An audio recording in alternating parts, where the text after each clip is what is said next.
Good morning, evening, afternoon, night, whatever time of the day it is for you. Um, I just wanted to do, I found, over the last 2 days, I found two stories that I have just been completely obsessed with. Um,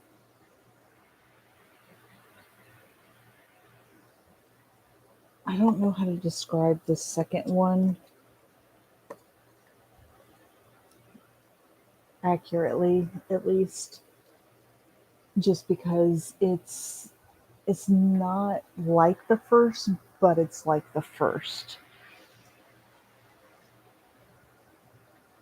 So the first one I'm going to talk about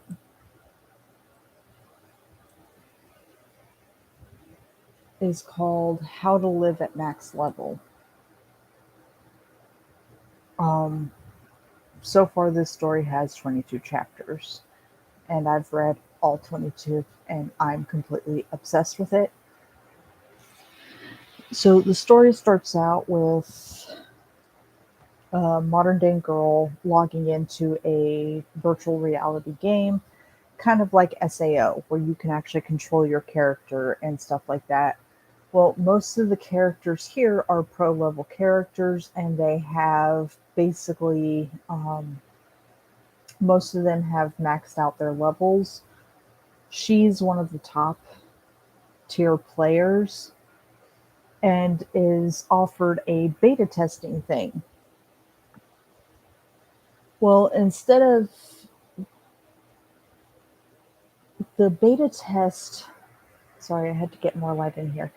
The beta test for this game ends up being for another dimension.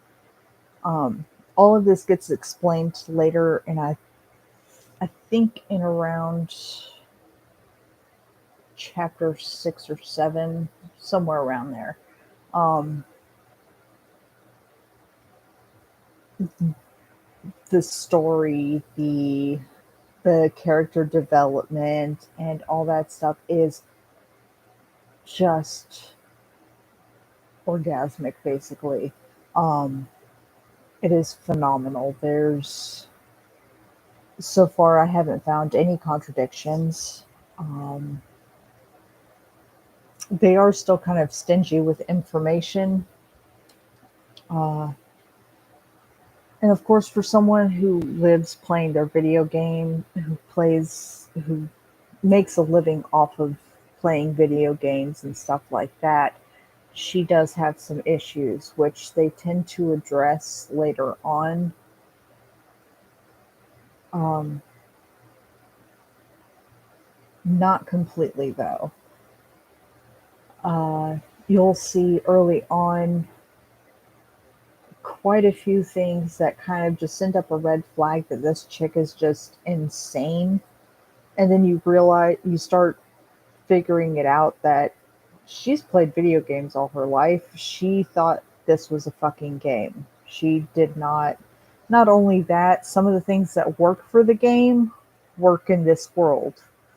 So her mind still is considering it a video game, even though it's real life, and she's been told it's real life. So she's struggling trying to figure out where that line is. Again, it only has 22 chapters so far, and I absolutely love it. No ifs, ands, or buts about it. It is phenomenal. I love it. I do wish they would put her in more fashionable clothes, but not really much you can do about that. And this is called How to Live at Max Level. Again, 22 chapters. Really good. The second one that I found that is somewhat like that, it is called I'll Just Live On as a Villainess. Um, this one isn't so much a game, but some of the things that she says in it makes it seem like it's a game.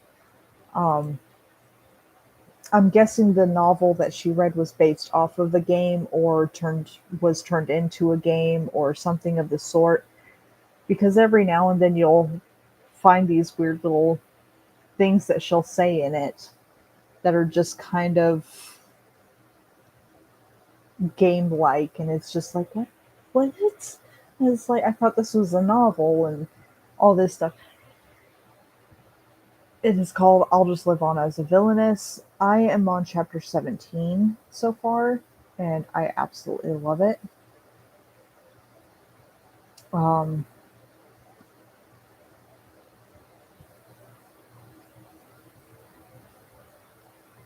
there's dwarves, there's I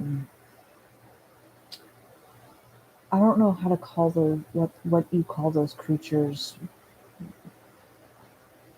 War, Warvens or werevens, something along those lines. It's like a lizard dragon thing.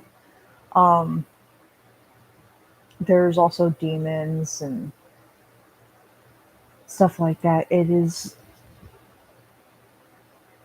again, I'm having trouble trying to accurately describe this story, but I absolutely love it. And I was wondering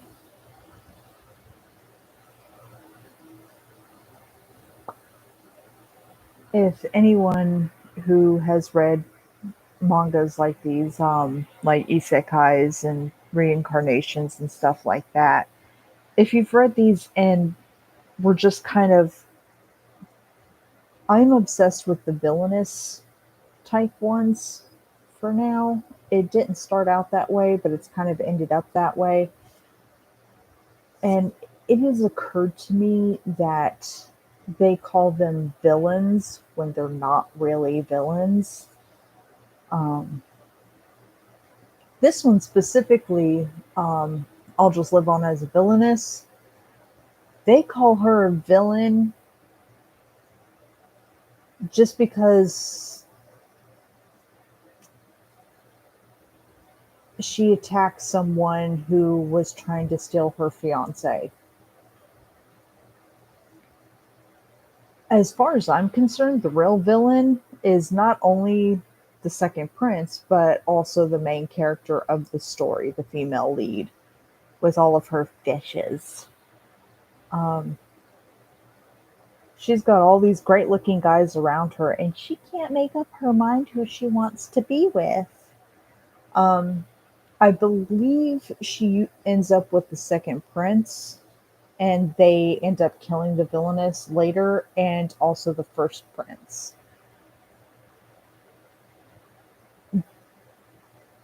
The main character of this story, the villainess, doesn't really care. She's, I guess the best way to put it is she's kind of indifferent towards the story. Um, she broke off her engagement and ran off, um, to her cold, um, what do they call it?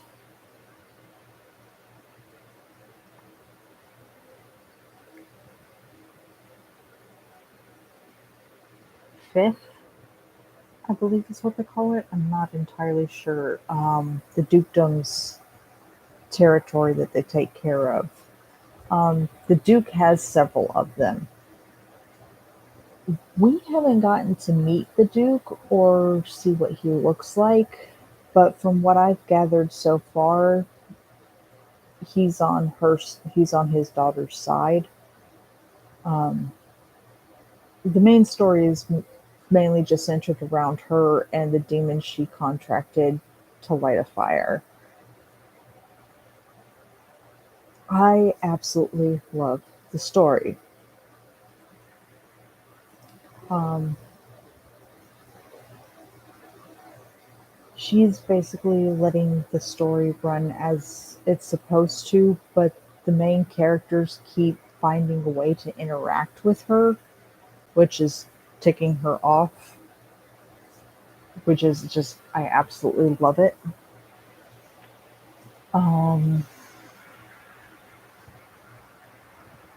There's another, then the one, How to Live at Max Level, is she's ridiculously powerful and she's got people tailing her,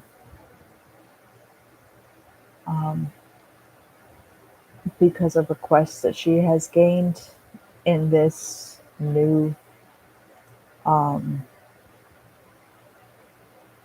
because of the quest she was given in this new dimension.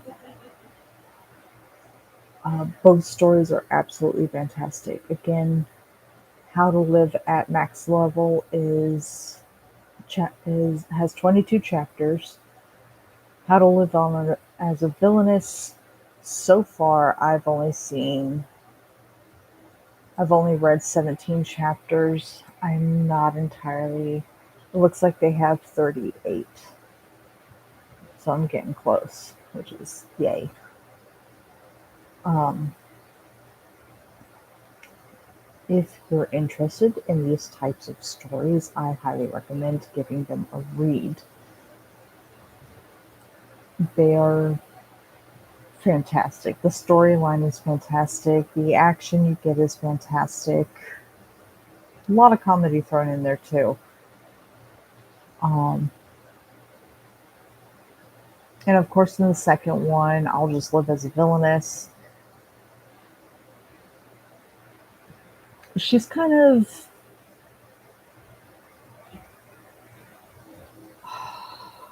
how do you put it? Um, Oblivious, I guess, is the best way to put it. I believe she knows what the demon's talking about, like on some level, but on another level, I'm like, does she really not get it? Because I got it. Did she not get it? it it's really interesting though. Unlike some of the stories that I've read that have contradictions in them or mistakes in the translations that just piss you off, these two are pretty decent. Um, there was another one, if I can remember what it was called. It's a really good story too. Is it this one?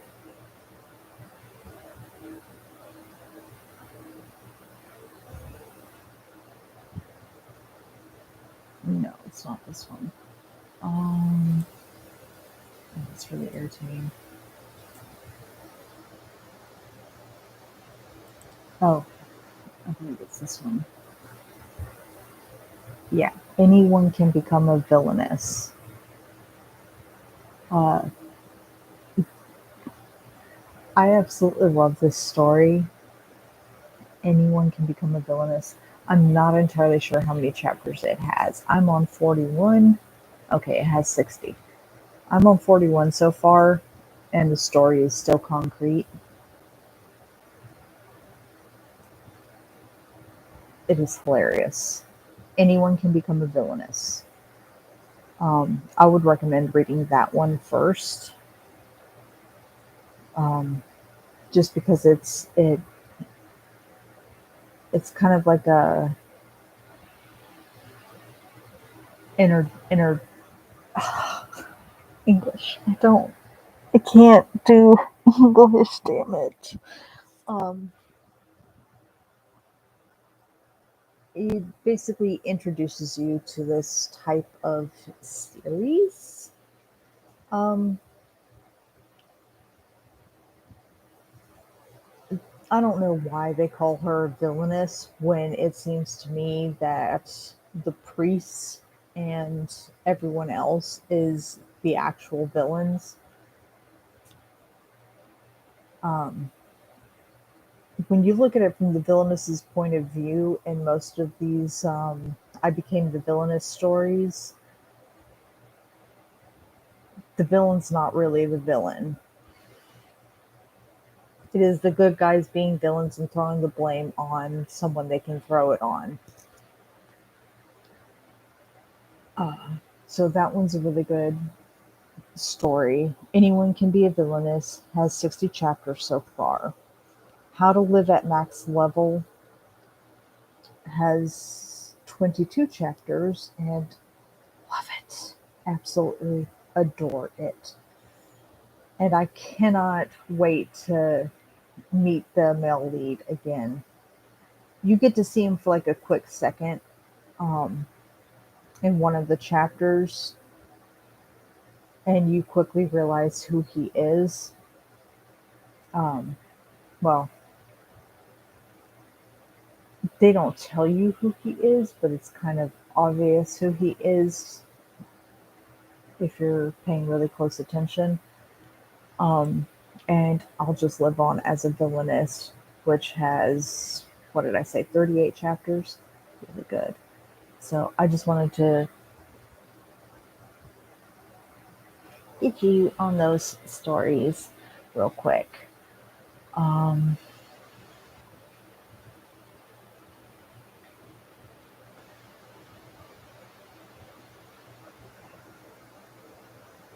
yeah, I think that was all. So I hope you guys have a wonderful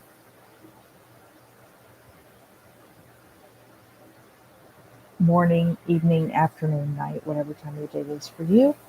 And I will try to get on here maybe tomorrow at some point or the day after. If we get some rain, I'll feel more energetic to actually do something because the heat is killing me. Right now we have a slight overcast and the sun is going down, so it feels somewhat decent outside, but it's still like 88 degrees. I'm gonna burn half to death if I step outside for too long. So I've been going out for like quick intervals to smoke. Anyway, so I will catch you guys again later, and I hope you give them a read. They're really good. Bye.